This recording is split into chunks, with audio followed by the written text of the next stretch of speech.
Sekarang ada kiai yang bagus namanya Gus Baha. Harus dikasih forum di TV One. Pak Gus Bahauddin, Ahmad Bahauddin Nur Salim. Itu bagus, Pak. Jadi gini, orang kikir itu sebutan dari ahli-ahli fikih, menyebut kikir, Pak Karni kikir. Orang tasawuf tidak berkonsentrasi pada orang kikir, tapi orang tamak. Kenapa? Karena kalau tidak ada orang yang berharap, tidak ada orang yang tamak, nggak akan menyebut orang itu kikir. Kenapa ada orang kikir? Karena ada orang yang berharap. Maka ahli tasawuf berfokus pada orang yang berharap. Nah, saya karena orang tasawuf, saya berharap kayak ini gitu. itu kalau sampai ngaji kitab tasawuf itu bab bakhil itu tidak ada. Menurut kitab tasawuf medit itu tidak ada, kikir itu tidak ada. Yang ada itu tomak. Tomak itu berharap dikasih orang lain. Sampai pernah nggak bilang kalau artis-artis di Jakarta kikir? Tidak pernah kan? Karena kamu tidak pernah ingin diberi. Tapi kalau kamu punya pacar karena kenal tidak pernah ditraktir, oh pacar saya kikir. Karena kamu ingin diberi. Pernah nggak kamu hukumi orang lain kikir yang nggak kenal? Padahal tidak pernah memberi. Apa kak? Karena kamu tidak pernah Coba sekarang kamu saya tanya, ini latihan cerdas.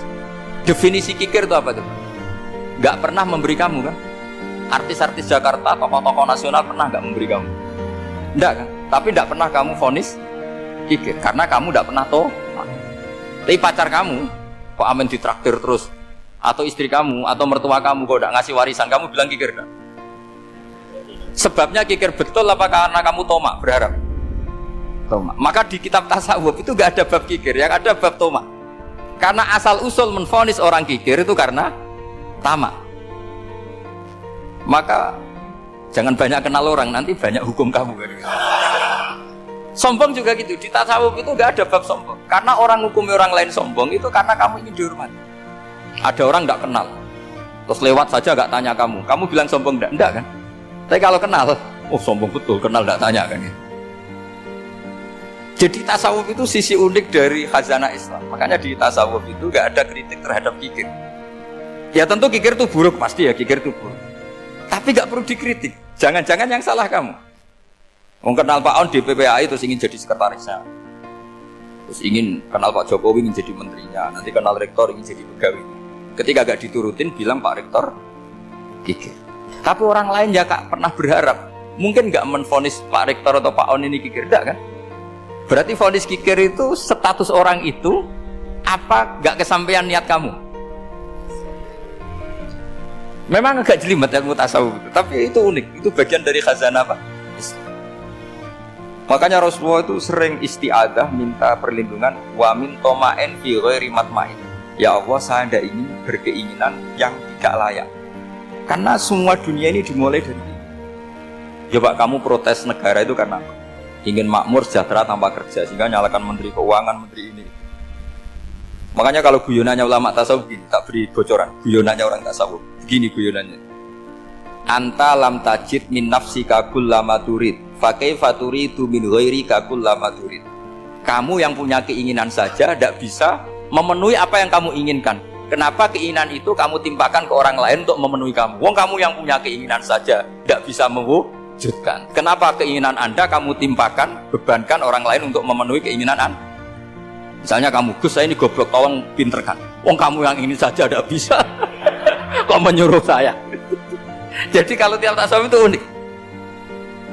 Seperti kamu mencintai istri tulen, itu ingin kan dicintai istri tulen. Kamu sendiri kan nggak bisa cinta tulen, masih pelengahan sana sini. Kamu pacaran, ingin pacar kamu setia. Ternyata kamu bikin sekian alternatif. Kalau putus ini punya ini, putus ini. Tapi kamu ingin ini setia, kan nggak fair.